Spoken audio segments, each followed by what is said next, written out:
భరత్, ఇంకొక విషయం ఏంటంటే వయసు ఉన్న వాళ్ళు కొద్దిగా మోటు భాష మాట్లాడినా మొరటు భాష మాట్లాడినా మనం సహిస్తాం భరత్. ఇప్పుడు మా తాతలు ముత్తాతలు ఎవరైనా ఉండి పెద్దవాళ్ళు కొంత పరుష పదజాలం వాడినా అది పెద్దవాళ్ళు తిట్టిన దీవెనగా భావించి మనం దాన్ని టాలరేట్ చేస్తాం. కానీ యంగ్స్టర్స్, బచ్చగాళ్ళు, పోరగాళ్ళు ఎవడు పడితే వాడు ఎవరిని పడితే వాళ్ళకు మరి పోనీ వీళ్ళు ఏమైనా చదువుకున్న విజ్ఞానుల పండితుల పలానా సబ్జెక్ట్ మీద మాట్లాడతారా? What is micro economics, what is micro economics, administrative prices increase అయితే ఏం జరుగుతాయి, ఏం జరగదు? అరే వీళ్ళకి ఏ సబ్జెక్టులో నీకు ప్రావీణ్యత లేదు కదా. పోనీ పొలిటిక్స్ లో ఏదైనా థియరీస్ చదివిన వాళ్ళారా? ఒక కాన్సెప్ట్ తెలుసా? ఎట్లా పోనీ ఏమైనా సాక్రిఫైస్ చేశారా? ఏది లేదు కదా భరత్. అదే చాలా బాధాకరమైన విషయం.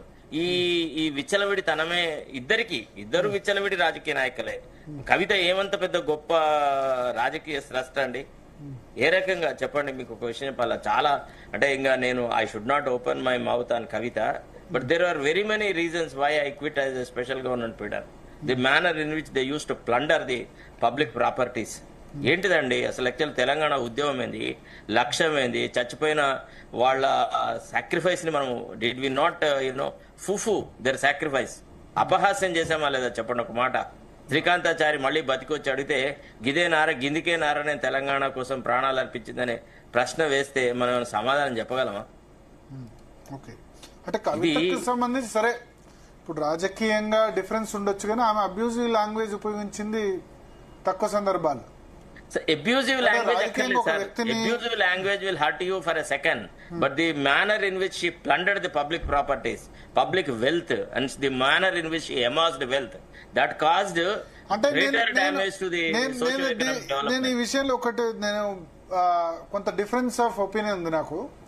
ఏంటంటే ఈ కవితకు బదనామైంది ఎక్కువ, సంపాదించి తక్కువ అనుకుంటా. కవిత అంటే ఎమ్మెల్యేలు నేను చెప్తున్నా, ఒక్క హైదరాబాద్ సిటీలో ఒక్క ఎమ్మెల్యే 100-200 కోట్లు బీఆర్ఎస్, వేరే పార్టీ కాదు అదే పార్టీ ఎమ్మెల్యేలు జెడ్పీటీసీలు ఇంకెక్కువ సంపాదించారండి. ఆమె తెలంగాణలో అడుగు పెట్టనివ్వలేదు.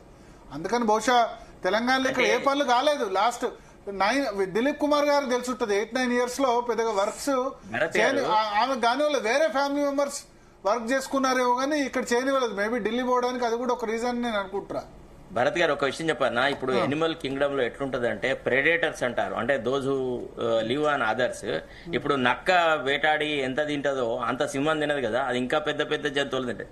అట్టనే వీళ్ళకి వేటాడడానికి ఏ అవకాశం దొరికితే దాన్ని పట్టి తిన్నారనమాట. వీళ్ళు ఎవరు ఎక్కువ కడుపు నింపుకున్నారు, ఎవరు ఎక్కువ ఇది చేసుకున్నారని కాదు. క్వశ్చన్ ఏంటంటే దొరికిన ప్రతి అవకాశాన్ని సెల్ఫ్ అగ్రెండైజ్మెంట్ కు వాడుకున్నారన్నది objectionable thing. That's all. We are not on the question of who earned more, who earned less అనేది కాదు. But they wild away the public trust. 10 సంవత్సరాలు ఎమ్మెల్యేగా ఉన్న వ్యక్తులు చాలా మంది భూ కబ్జాలు అసలు విచ్చలవిడిగా జరిగాయి. వాళ్ళని కేసీఆర్ కనుక మార్చుంటే వేరే విధంగా ఉండేది. ఒక 15-20 మంది ఎమ్మెల్యేలు చాలా అంటే చాలా దే అమాస్డ్ హ్యూజ్ వెల్త్.